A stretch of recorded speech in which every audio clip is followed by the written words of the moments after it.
Clássicas. Vamos fazer esse movimento da fé, colocando-se em pé para que possamos ler esses versículos, verso 8 até o 13. A Constituição da nossa igreja diz que um mês antes da eleição, o pastor deve estar instruindo a igreja quanto à eleição de novos presbíteros, novos diáconos. Diz assim, Timóteo, capítulo 3, verso 8 a 13. Todos juntos?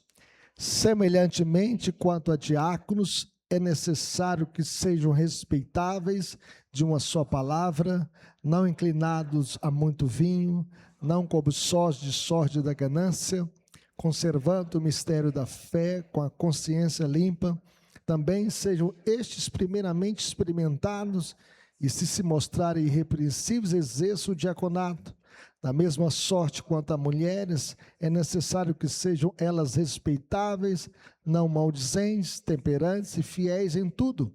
O diácono seja marido de uma só mulher e governe bem seus filhos e a própria casa, pois os que desempenharem bem o diaconato alcançam para si mesmos justa preeminência e muita intrepidez na fé em Cristo Jesus. Que Deus nos abençoe. Oremos. Pai querido, fale conosco, ó Deus. Queremos aprender da Tua palavra e queremos, ó Deus, extrair dela lições que possam, ó Deus, marcar a nossa vida hoje e para sempre. Que o Senhor esteja abençoando a vida, Senhor Deus, dos presbíteros desta igreja, dos diáconos desta igreja, e que o Senhor agora possa nos ensinar, ó Deus, como o Senhor nos ensinou domingo passado sobre a vida do presbítero. Nós queremos também aprender, ó Deus, sobre as qualificações de um bom diácono. Essa é a nossa oração, no nome de Jesus, para a glória de Jesus. Amém. Podeis assentar, meu senhor. Nós temos alguns mandatos sendo já concluídos, né? Presbítero com mandatos a vencer, presbítero Clauber, presbítero André, Elias, presbítero Ronivaldo, presbítero Denis e Saulo. E também tem meus diáconos com mandatos a vencer. O diácono Adilson, também o diácono Arthur, Cristiano e José Jerônimo. E nós sabemos que o diácono é o ministro da beneficência na igreja. Nós devemos sempre saber que ele cuida da ação social, da ordem na casa de Deus. E a origem do diaconato, a sua instituição e função, são descritas em Atos capítulo 6, versículo de 1 a 7, quando a igreja começou a crescer muito e as viúvas dos helenistas estavam sendo esquecidas na distribuição diária. Então, eles fundaram o diaconato. Então, a igreja escolheu 7 varões para servir às mesas, a fim de que os apóstolos não precisassem deixar a palavra. O trabalho era muito, e os apóstolos deveriam cuidar da pregação, do ensino e da expansão do reino de Deus. E a palavra diácono, então, significa aquele que serve às mesas. O diácono está ligado ao cuidado com os necessitados, enfermos, vulneráveis, a boa ordem no culto, a promoção da misericórdia de Deus. Então, ele é o ministro da beneficência na igreja. Em Atos capítulo 6, 3, os apóstolos estabeleceram, então, 3 requisitos fundamentais para a escolha desses homens. Eles deveriam ser homens de boa reputação, o testemunho irrepreensível dentro e fora da igreja, uma vida ilibada, uma vida consagrada, uma vida santa, uma vida dedicada a Deus. E os diáconos também deveriam ser cheios do Espírito Santo, porque sem a presença de Deus na vida, meus irmãos, nós não realizamos nada para Deus. Nós devemos buscar o enchimento do Espírito Santo. Então nós devemos ter uma vida consagrada, uma vida dominada por Deus, uma vida cheia da graça de Deus. E uma vida também, os diáconos deveriam ter um outro requisito, cheio de sabedoria. É a capacidade de discernir entre o bem e o mal, de julgar e de agir corretamente. E a Bíblia diz: se alguém necessita de sabedoria, peça a Deus, que a todos dá liberalmente, nada lhes impropera. E todos nós precisamos de sabedoria, quanto mais o diácono. Então, há 2 ministérios na igreja: a diaconia das mesas, que é a ação misericordiosa, e a diaconia da palavra, a pregação. Então, como afirma Hernandes Dias Lopes, um não substitui o outro, nem é superior ao outro. Ambos são espirituais e necessários. Então, nós precisamos de presbíteros e nós precisamos de diáconos na igreja. Foi assim que o Senhor estabeleceu a sua igreja. São os oficiais que ele estabeleceu na igreja. Então, segundo o artigo 53 da Constituição da nossa igreja, o diácono é oficial eleito pela igreja, ordenado pelo conselho, para, sob a supervisão desse, dedicar-se especialmente, primeiro, à arrecadação de ofertas para fins piedosos, B, ao cuidado dos pobres, doentes e inválidos. C, a manutenção da ordem e reverência nos lugares reservados ao serviço divino. D, exercer a fiscalização para que haja boa ordem na casa de Deus e suas dependências. Então, essa é a missão dos diáconos. São as suas funções, são as suas atribuições do diaconato na igreja. E no texto que nós acabamos de lê-lo, Paulo, então, aprofunda a questão sobre as qualificações do diácono. Como é que ele vai exercer essas funções? Ele precisa ter um caráter transformado pela graça de Jesus. E aqui Paulo mostra que Deus está mais interessado no caráter do diácono do que nas suas habilidades. A grande ideia da passagem que nós acabamos de lê-la é que o verdadeiro valor de um diácono não está na função que exerce, mas no caráter cristão que demonstra ao servir. Então, o apóstolo Paulo apresenta aqui as marcas espirituais que devem identificar um servo aprovado por Deus. E que essas marcas estejam nos diáconos da nossa igreja.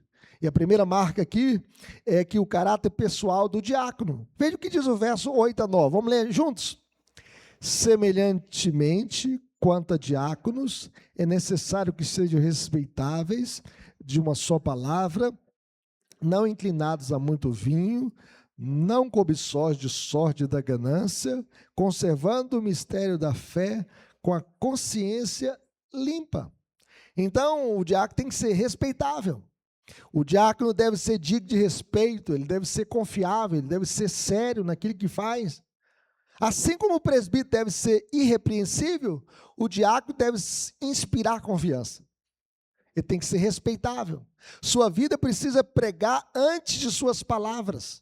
Ele tem que ter uma vida ilibada. Uma igreja pode sobreviver com pouca estrutura, mas não pode sobreviver com líderes sem caráter, sem uma vida transformada pela graça do Senhor. A vida do diácono é a vida do seu ministério. Homem de uma só palavra, ele não pode ser duplo no falar. Não pode dizer uma coisa ao irmão e outra diferente ao outro. Ele tem que ter, ser um homem de uma só palavra. Fofoqueiro, mexeriqueiro, difamador, desqualificam-se automaticamente. Jesus, meus irmãos, ele contou a parábola de 2 filhos. Um que disse que ia fazer e não fez. O outro que disse que não ia fazer, mas se arrependeu e fez, e obedeceu. O diácono ele precisa unir prática e palavra. Palavra e prática. Ele tem que ser um homem de uma só palavra. Na igreja, meus irmãos, a palavra de um diácono deve ser uma garantia moral. Um homem de uma só palavra. Mas ele não pode ser inclinado também a muito vinho. O diácono deve ser cheio do Espírito Santo, não cheio de vinho. A falta de domínio próprio destrói o testemunho cristão. A pessoa, um diácono que é inclinado a muito vinho, ele é ébrio, ele é um beberrão. Se na sociedade secular um beberrão cai em desgraça, que se dirá na igreja de Deus? Se ele for um ébrio, se ele for um beberrão. Mas o texto mostra também que ele não pode ser avarento. O diácono lida com os recursos da igreja, ele não pode ser avarento. Portanto, não pode ser dominado pelo dinheiro. Já pensou? Judas Iscariotes, ele era um tesoureiro no colégio apostólico, ele cuidava da bolsa, mas ele amava o dinheiro. E por causa disso, ele trocou Jesus por 30 moedas de prata, porque a paixão dele era uma paixão monetária. O seu coração estava no vil metal, por isso ele trocou Jesus por 30 moedas de prata. O amor ao dinheiro, meus irmãos, sempre conduz ao escândalo. O amor ao dinheiro é a raiz de todos os males. E alguns nessa cobiça se desviaram da fé e se atormentaram com muitas dores, diz a palavra de Deus. Mas o texto diz que ele tem que ser também doutrinariamente íntegro. O presbítero tem que conhecer boa teologia, mas o diácono também. Conservando o mistério da fé com a consciência limpa, diz o texto. E o mistério da fé aqui é o evangelho revelado. É o evangelho que nós recebemos, meus irmãos. Se alguém trouxer outro evangelho que não seja esse que está revelado aqui, seja anátema, diz o apóstolo Paulo. Então nós devemos conhecer a palavra de Deus. O diácono deve conhecer o evangelho revelado. Então, em outras palavras, o diácono precisa conhecer a fé cristã, a boa doutrina cristã, a doutrina da Trindade, que Deus existe em 3 pessoas, Pai, Filho e Espírito Santo, um só Deus, da mesma substância, iguais em poder, honra e glória. Tem que conhecer quem é Deus, tem que conhecer a doutrina da queda, que a humanidade pecou, por um só homem entrou o pecado no mundo, pelo pecado a morte, e a morte passou a todos os homens, porque todos pecaram. Tem que conhecer a doutrina da encarnação, que o verbo se fez carne, habitou entre nós, cheio de graça e verdade, e vimos a sua glória, glória como? Do unigênito do Pai, que Jesus é 100% Deus, 100% homem. E negar isso é negar a doutrina da encarnação. E tem que conhecer a doutrina da cruz, a doutrina da redenção, que Jesus deu a sua vida em sacrifício expiatório ao morrer pelos nossos pecados, ao morrer pela sua igreja, para nos comprar com seu próprio sangue. Tem que conhecer a doutrina da graça, que nós não somos salvos por méritos, nós somos salvos pela graça sois salvos, mediante a fé, isso não vem de vós, é dom de Deus, não de obras, para que ninguém se glorie. Quem crê em Jesus, meus irmãos, tem a vida eterna. Tem que conhecer a doutrina da autoridade da Bíblia. A Bíblia é a palavra de Deus, a nossa única regra de fé e prática. Levante a sua Bíblia bem alta assim e diga comigo: a Bíblia é a palavra de Deus, a nossa única regra de fé e prática. Se a gente abandonar a Bíblia, meus irmãos, nós nos tornamos um clube evangélico, não uma igreja. A igreja está fundamentada na palavra de Deus. E a palavra de Deus tem que orientar a nossa vida em todas as áreas da nossa vida. O nosso casamento, na empresa onde você trabalha, na ciência, na política, a palavra de Deus tem que guiar a nossa vida em todas as nossas decisões. Ele é lâmpada para os nossos pés, luz para os nossos caminhos. Então, os diáconos devem crer nesses princípios básicos da fé cristã e defendê-los. O diácono precisa de boa teologia cristã para ser diácono. Quando o diácono visita prisioneiros ou doentes, ele leva encorajamento espiritual. E não só leva uma cesta, mas leva uma palavra de fé, de esperança, uma palavra do evangelho. Os diáconos também ensinam outros a servir. Eles não devem realizar sozinhos todo o ministério de misericórdia, mas são responsáveis por assegurar que tudo seja feito a contento, de modo adequado. Deste modo, por palavras e pelo exemplo, eles ensinam a igreja a servir com o seu exemplo, com a sua vida diaconal. A igreja, meus irmãos, sem doutrina, vira clube social, mas com doutrina, torna-se instrumento de graça, de salvação, de alento e de transformação de vidas. Mas em segundo lugar, meus irmãos, a vida é comprovada do diácono. Veja aí o que diz o verso 10. Vai aparecer aí na tela, vamos ler esse versículo, o verso 10, todos juntos? Também sejam estes primeiramente experimentados, e se mostrarem irrepreensíveis, exerçam o diaconato. E se mostrarem irrepreensíveis, exerçam o diaconato. Então, provado antes de servir. Ele tem que ser provado. Você observa a vida de quem serve na igreja. É assim que você vai votar, observando quem é experimentado, que tem experiência. O diaconato não é um estágio de aprendizado. Não é estágio para ver, esse vai dar. Não, ele já é experimentado na igreja. O diaconato é o reconhecimento de maturidade. O caráter deve ser observado antes da ordenação. Não se escolhe diácono apenas, meus irmãos, pela necessidade da igreja, mas pela evidência da graça de Deus na vida do diácono. Então, aquilo que ele vai ser, ele já está sendo, ele já é, demonstrando pela sua própria vida. Então, são homens experimentados. Mas veja bem, a vida familiar honrada. Veja aí o que diz o verso 12. Vamos ler esse versículo 12 todos juntos? O diácono seja marido de uma só mulher e governe bem seus filhos e a própria vida. Então, se o diácono for casado, ele tem que ser casado com uma só mulher. E tem que governar bem os seus filhos e a própria casa. A primeira igreja do diácono é a sua casa, é a sua família. Como ele trata a família, vai cuidar da igreja. A gente tem que observar como é que ele vive dentro de casa. Então, quem não cuida da família, meus irmãos, não está apto para cuidar do povo de Deus. A pessoa não cuida do filho, não cuida da esposa, não cuida do lar, como é que ele vai cuidar da igreja de Deus? Um homem que não governa bem a própria casa trará desordem para a casa de Deus. A família bagunçada, desorganizada, em conflito, em brigas, traz desordem à igreja, meus irmãos. Famílias fortes, igrejas fortes.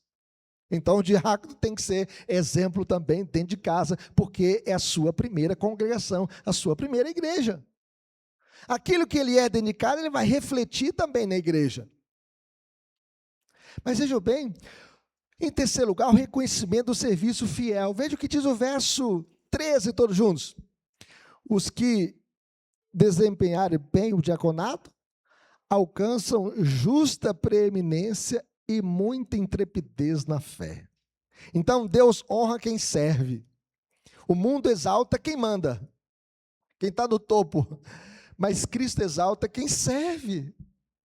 Jesus chegou a dizer para os discípulos que estavam ali brigando por posição, um quer ficar à direita, ou à esquerda, outro à direita. O Senhor Jesus, olha, o meu reino não é assim não. Quem quiser ser o maior, que seja diácono, seja servo. Pois o próprio Filho do Homem não veio para ser servido, mas para servir e dar a sua vida em resgate por muitos. Então Jesus colocou ordem no colégio apostólico, porque quase o colégio apostólico estava entrando em colapso, em divisão, por causa do orgulho, da pompa, um querendo se assentar à esquerda e outro à direita. Um querendo ser ministro da Casa Civil, outro ministro da Fazenda, no reino de Deus. E aí Jesus, olha, no meu reino não é assim não. Quem quiser ser o maior, que seja servo. O serviço, meus irmãos, nunca é perdido. Há uma recompensa. Quem serve a Cristo recebe tanto no presente quanto no futuro. Recebe respeito espiritual e no futuro recebe uma glória eterna. Galardão. Deus tem galardão para aqueles que o servem com fidelidade. Isso é um prêmio além da salvação. Porque a maior bênção de todas é a bênção da redenção, a bênção do perdão, a bênção de ser salvo, a bênção de ser alcançado, a bênção de ser comprado pelo sangue de Jesus. Mas além de tudo isso, Deus tem galardões, recompensas para aqueles que trabalham para Ele. Por isso o apóstolo Paulo diz assim, sede, portanto, os abundantes na obra do Senhor, porque no Senhor o vosso trabalho não é vão. Eu sempre digo que na igreja nós temos 3 tipos de crente. O crente que trabalha, o crente que não trabalha e o crente que dá trabalho. Que tipo de crente você é? Que tipo de diácono você é? Aquele que trabalha ou aquele que dá trabalho? Por isso, nós devemos refletir. Mas vejam bem, eu não poderia fugir aqui das mulheres auxiliadoras. As mulheres também são importantíssimas na igreja. Mas veja o que diz o verso 11. Vamos interpretar esse versículo à luz da boa teologia. Juntos? Da mesma sorte, quanto as mulheres, é necessário que elas sejam respeitáveis, não maldizentes, temperantes e fiéis em tudo. Então esse texto está aí. E existem 3 interpretações nesse versículo. Primeiro, alguns pensam que Paulo está dizendo que aqui se refere às diaconisas, que elas devem ser ordenadas. Mulheres ordenadas para serem diaconisas. Algumas igrejas cristãs têm diaconisas. Outros pensam o seguinte: Paulo se refere aqui às esposas dos diáconos, que são também auxiliadoras, apoiando o trabalho do marido na igreja.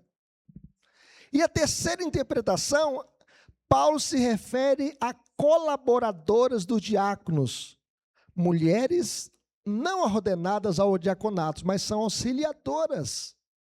Eu subscrevo, meus irmãos, essa terceira posição. Essas mulheres auxiliadoras deveriam ter as mesmas qualificações dos diáconos. Da mesma sorte quanto as mulheres, é necessário que elas sejam o quê? Respeitáveis, não maldizentes, temperantes e fiéis em tudo. Então, na igreja cristã, elas também cooperavam na assistência aos necessitados. E nós podemos ver alguns exemplos dessas mulheres que serviam na igreja sem ordenação, mas eram mulheres abençoadas. Dorcas, por exemplo. Em Atos 9:36 diz que Dorcas, que era responsável e era notável pelas boas obras e esmolas que fazia. Olha que mulher abençoada. Uma mulher que era auxiliadora, que não tinha uma ordenação, mas que servia na igreja e na comunidade, fazendo diferença. Vejam bem também, Lídia que foi batizada ali por Paulo em Filipos. Esta mulher era vendedora de púrpura. Ela vestia os filipenses de púrpura, uma mulher abençoada. E esta mulher abriu as portas da sua casa para Paulo e Silas. Quando ela se converteu ao Senhor, há uma outra mulher também chamada Febe. Era protetora de muitos. Uma mulher prendada, uma mulher notável, uma mulher diferenciada no reino de Deus, na casa de Deus, e é identificada como aquela que está servindo a igreja de Cencreia. Nós podemos ver isso aqui em Romanos 16, 1 e 2. Nós temos também em Romanos 16, 12, 2 mulheres também, que eram mulheres espetaculares. Elas tinham um nome muito bonito, elas chamavam Trifena e Trifosa. Que nome! Isso está no registro em Romanos capítulo 16, e elas não ocupavam ofício ordenado, mas exerciam um verdadeiro ministério de misericórdia. Eram mulheres que trabalhavam muito no Senhor. Então as mulheres também cristãs, meus irmãos, elas servem na igreja, sem ordenação. Elas são servas de Cristo e são auxiliadoras no reino de Deus. São mulheres apoiadoras no avanço do reino do Senhor. Elas não são presbíteras, não são diaconisas, não são apóstolas, mas são servas de Cristo, auxiliadoras no reino de Deus. A mulher cristã tem um lugar especial na igreja, servindo a Deus em vários ministérios.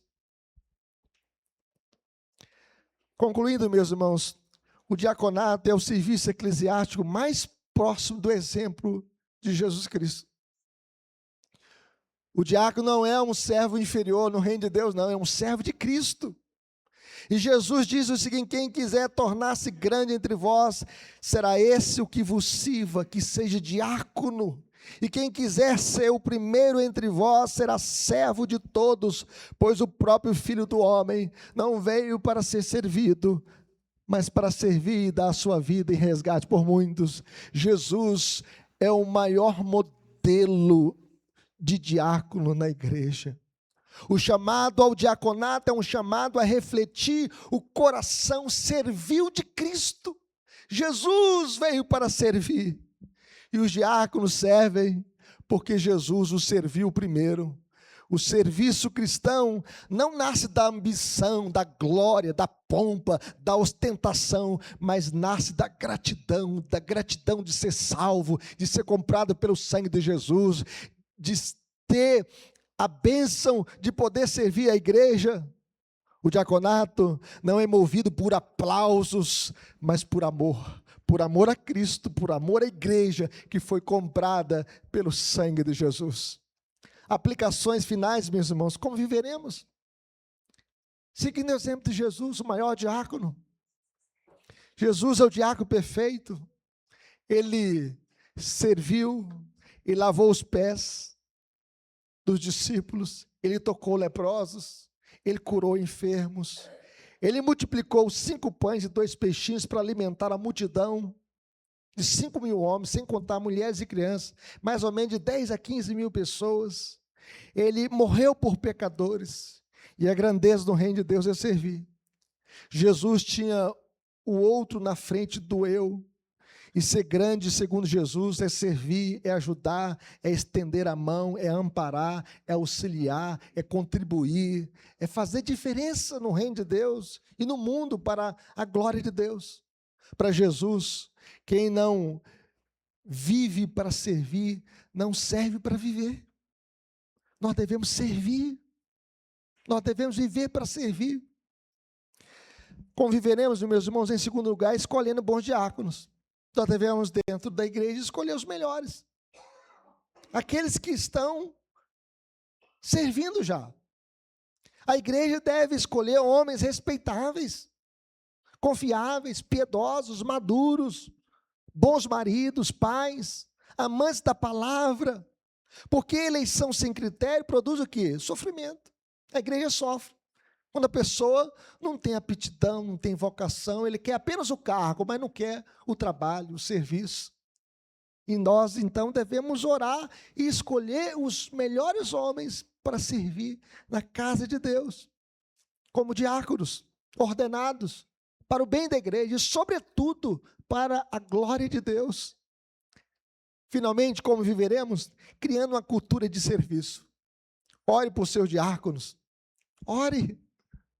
Muitas vezes não é fácil servir. Honre-os, agradeça-os, não murmure contra os líderes. Falar é fácil, né? Fazer é difícil. Então estimule-os a perseverar na sua missão de servir, de ser diácono. Não fale mal dos seus líderes.